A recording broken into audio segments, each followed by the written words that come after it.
The morning of June 27th was clear and sunny, with the fresh warmth of a full summer day.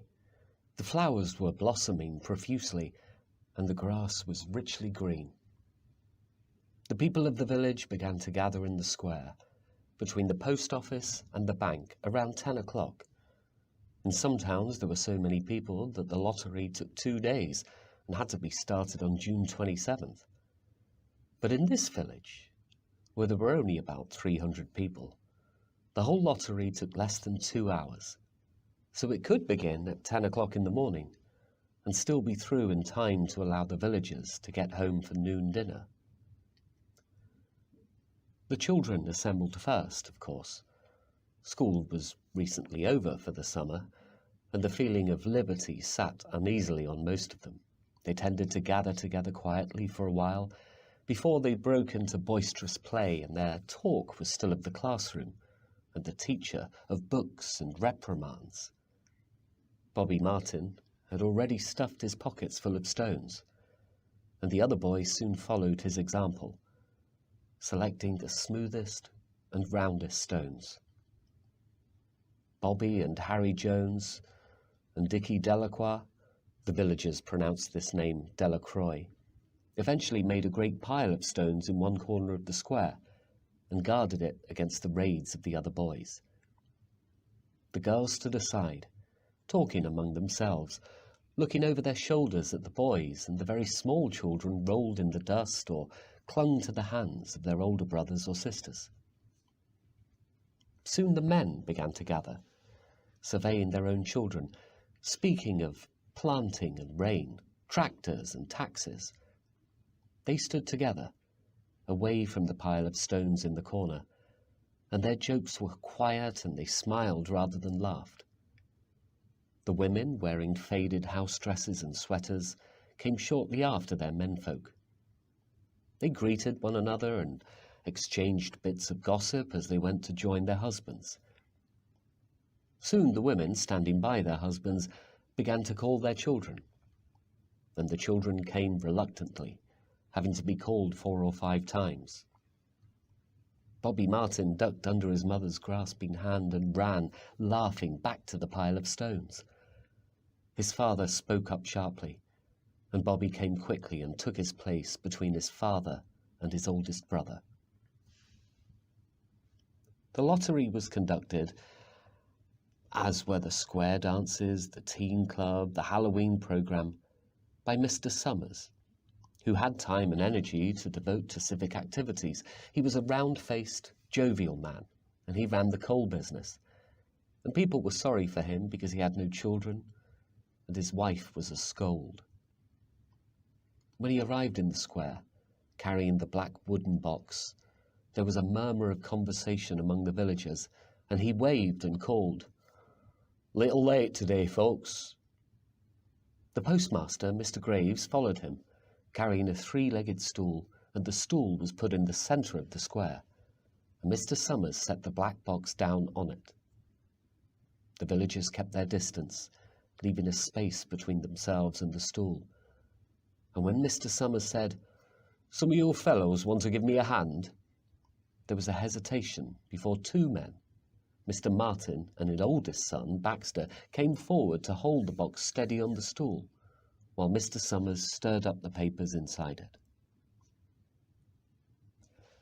The original paraphernalia for the lottery had been lost long ago, and the black box now resting on the stool had been put into use even before Old Man Warner, the oldest man in town, was born. Mr. Summers spoke frequently to the villagers about making a new box, but no one liked to upset even as much tradition as was represented by the black box. There was a story that the present box had been made with some pieces of the box that had preceded it, the one that had been constructed when the first people settled down to make a village here. Every year, after the lottery, Mr. Summers began talking again about a new box, but every year the subject was allowed to fade off without anything being done. The black box grew shabbier each year. By now it was no longer completely black, but splintered badly along one side to show the original wood colour, and in some places faded or stained. Mr. Martin and his oldest son, Baxter, held the black box securely on the stool until Mr. Summers had stirred the papers thoroughly with his hand. Because so much of the ritual had been forgotten or discarded, Mr. Summers had been successful in having slips of paper substituted for the chips of wood that had been used for generations. Chips of wood, Mr. Summers had argued, had been all very well when the village was tiny. But now that the population was more than 300 and likely to keep on growing, it was necessary to use something that would fit more easily into the black box.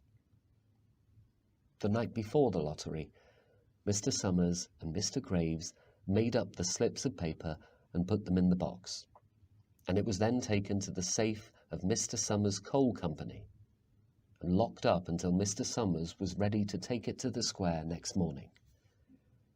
The rest of the year the box was put away, sometimes one place, sometimes another. It had spent 1 year in Mr. Graves's barn and another year underfoot in the post office, and sometimes it was set on a shelf in the Martin grocery and left there. There was a great deal of fussing to be done before Mr. Summers declared the lottery open. There were the lists to make up of heads of families, heads of households in each family, members of each household in each family. There was the proper swearing in of Mr. Summers by the postmaster as the official of the lottery. At one time, some people remembered, there had been a recital of some sort, performed by the official of the lottery, a perfunctory, tuneless chant that had been rattled off duly each year. Some people believed that the official of the lottery used to stand just so when he said or sang it. Others believed that he was supposed to walk among the people. But years and years ago, this part of the ritual had been allowed to lapse. There had been, also, a ritual salute, which the official of the lottery had to use in addressing each person who came up to draw from the box. But this had also changed with time. Until now it was felt necessary only for the official to speak to each person approaching. Mr. Summers was very good at all this.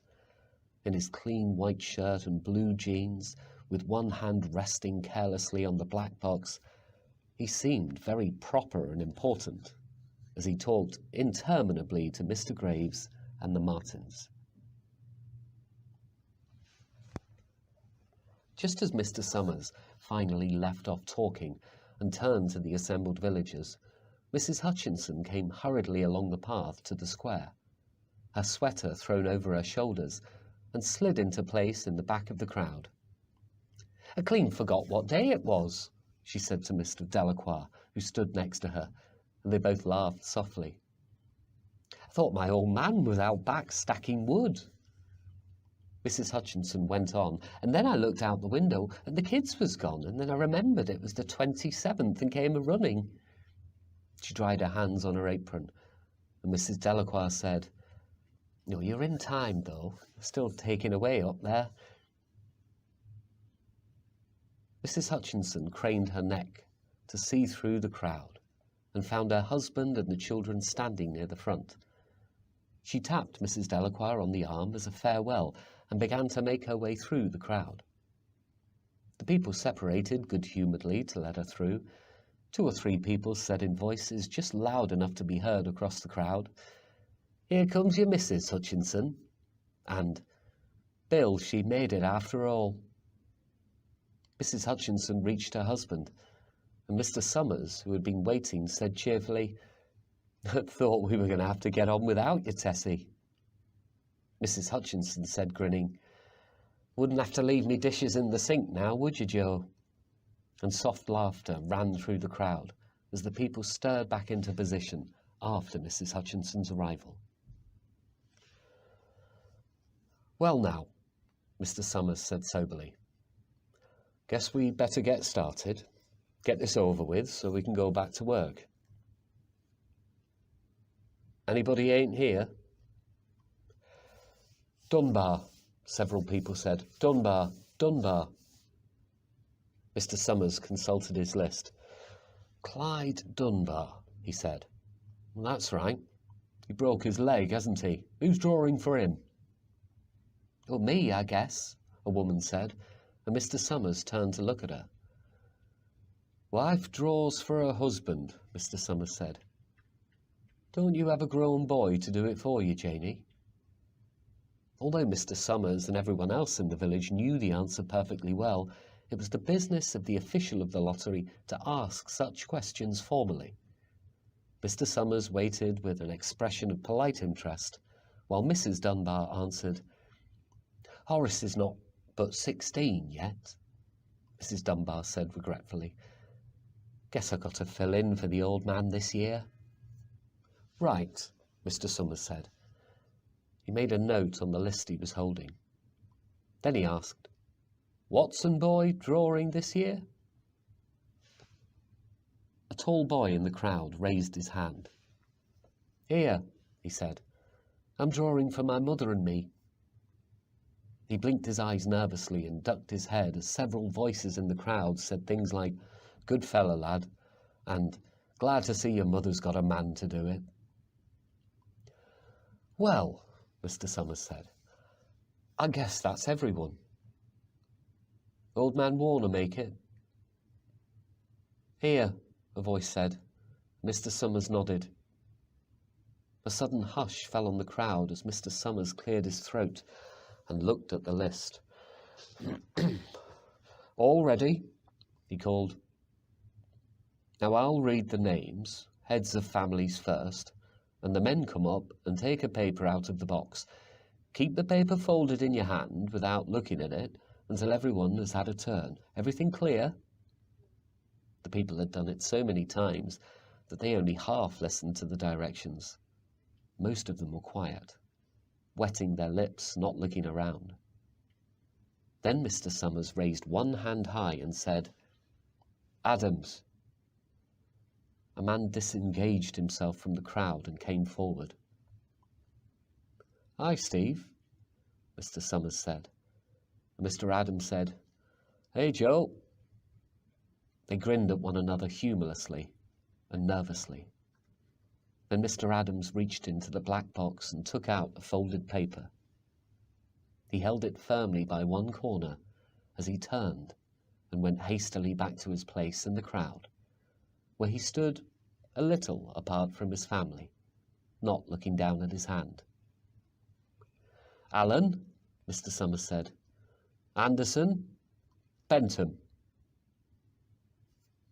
Seems like there's no time at all between lotteries anymore, Mrs. Delacroix said to Mrs. Graves in the back row.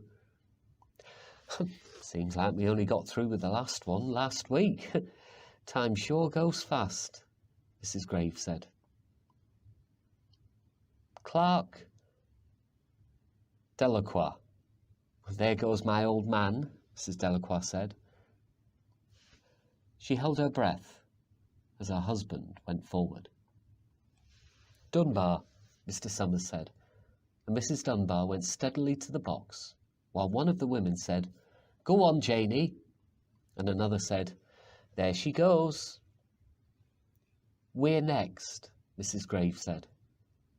She watched while Mr. Graves came around from the side of the box, greeted Mr. Summers gravely, and selected a slip of paper from the box. By now, all through the crowd, there were men holding the small folded papers in their large hands and turning them over, nervously. Mrs. Dunbar and her 2 sons. Well, they stood together, Mrs. Dunbar holding the slip of paper. Harbert, Hutchinson. Get up there, Bill, Mrs. Hutchinson said, and the people near her laughed. Jones. They do say, Mr. Adams said to old man Warner, who stood next to him, that over in the North Village, they're talking of giving up the lottery. Old man Warner snorted. Pack of crazy fools, he said. Listening to the young folks. Nothing's good enough for them.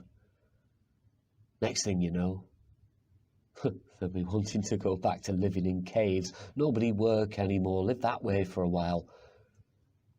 Used to be a saying about the lottery in June. The corn be heavy soon. First thing you know, we'll all be eating stewed chickweed and acorns. There's always been a lottery, he added petulantly. Bad enough to see young Joe Summers up there joking with everybody. Some places have already quit lotteries. Well, some places already have, Mrs. Adams said. Nothing but trouble in that. Old man Warner said stoutly. Pack of young fools. Martin, and Bobby Martin watched his father go forward. Overdyke. Percy. I wish they'd hurry, Mrs. Dunbar said to her older son. I wish they'd hurry. They're almost through, her son said. You get ready to tell Dad. Mr. Summers called his own name and then stepped forward precisely and selected a slip from the box. Then he called. Warner. 77th year I've been in the lottery, old man Warner said as he went through the crowd. 77th time. Watson. A tall boy came awkwardly through the crowd. Someone said, Don't be nervous, Jack. And Mr. Summers said, Take your time, son. Zanini. After that, there was a long pause, a breathless pause, until Mr. Summers, holding his slip of paper in the air, said, All right, fellows. For a minute, no one moved, and then all the slips of paper were opened. Suddenly all the women began to speak at once, saying, Who is it? Who's got it? Is it the Dunbars? Is it the Watsons? Then the voices began to say, It's Hutchinson. It's Bill. Bill Hutchinson's got it. Go tell your father, Mrs. Dunbar said to her older son. People began to look around to see the Hutchinsons. Bill Hutchinson was standing quiet, staring down at the paper in his hand. Suddenly, Tessie Hutchinson shouted back to Mr. Summers. You didn't give him time enough to take any paper he wanted. I saw you. It wasn't fair. Be a good sport, Tessie, Mrs. Delacroix called, and Mrs. Graves said, All of us took the same chance. Oh, shut up, Tessie, Bill Hutchinson said.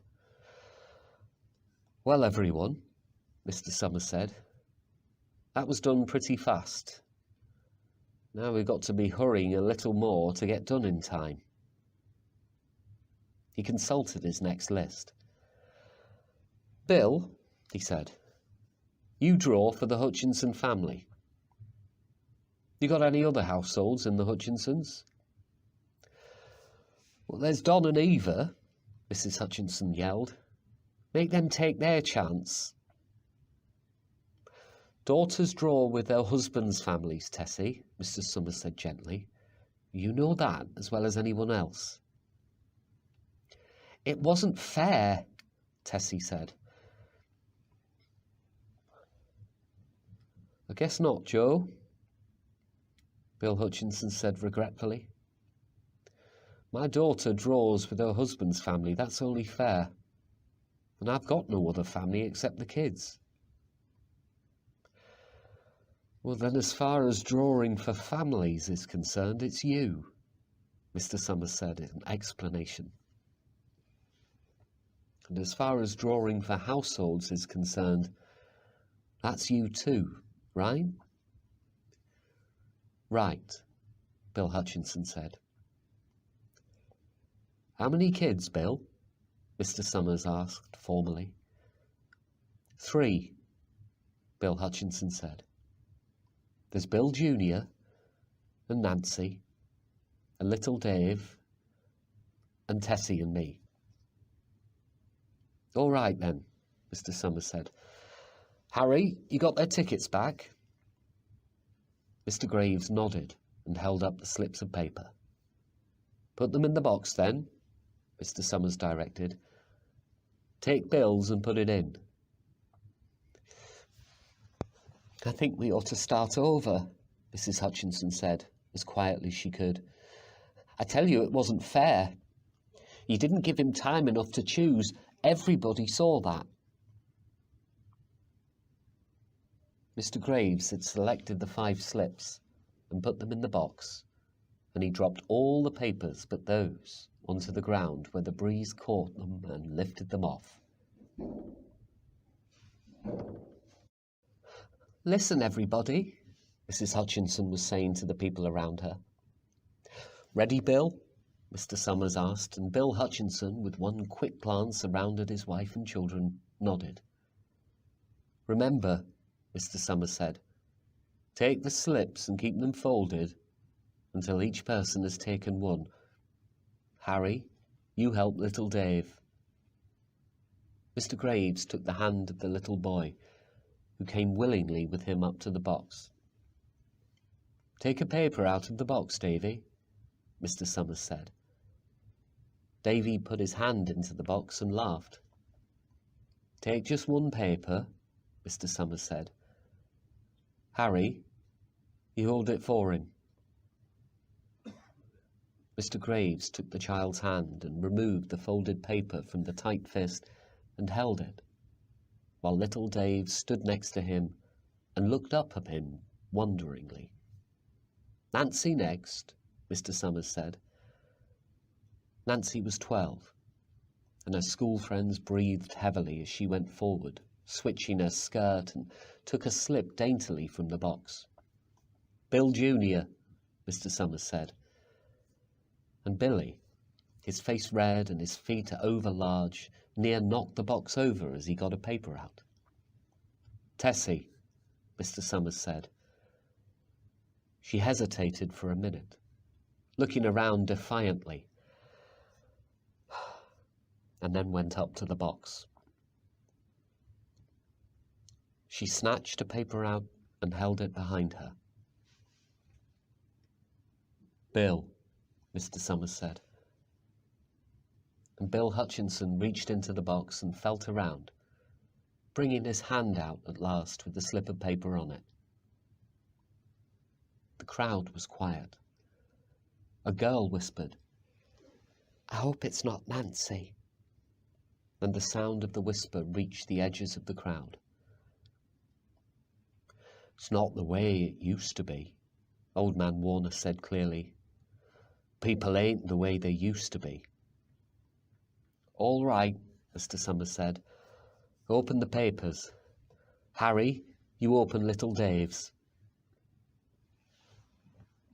Mr. Graves opened the slip of paper, and there was a general sigh through the crowd as he held it up, and everyone could see that it was blank.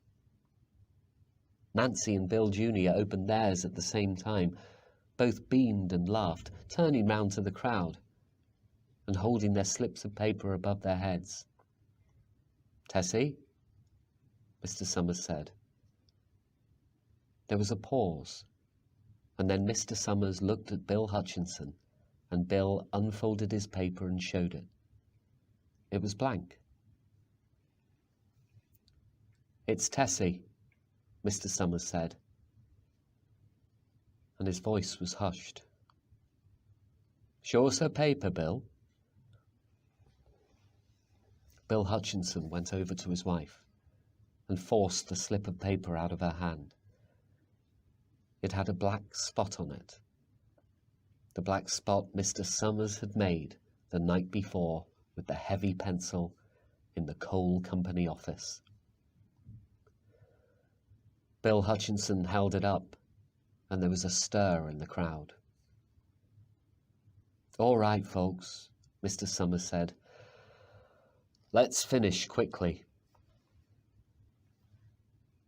Although the villagers had forgotten the ritual and lost the original black box, they still remembered to use stones. The pile of stones the boys had made earlier was ready.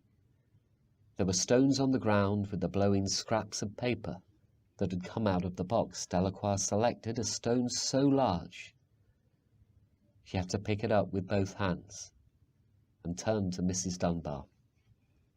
"Come on," she said. "Hurry up." Mr. Dunbar had small stones in both hands, and she said, gasping for breath, "I can't run at all. You have to go ahead and I'll catch up with you." The children had stones already, and someone gave little Davy Hutchinson a few pebbles. Tessie Hutchinson was in the centre of a cleared space by now, and she held her hands out desperately as the villagers moved in on her. "It isn't fair," she said. A stone hit her on the side of the head. Old Man Warner was saying, Come on everyone." Steve Adams was in the front of the crowd of villagers, with Mrs. Graves beside him. "It isn't fair. It isn't right," Mrs. Hutchinson screamed. And then they were upon her.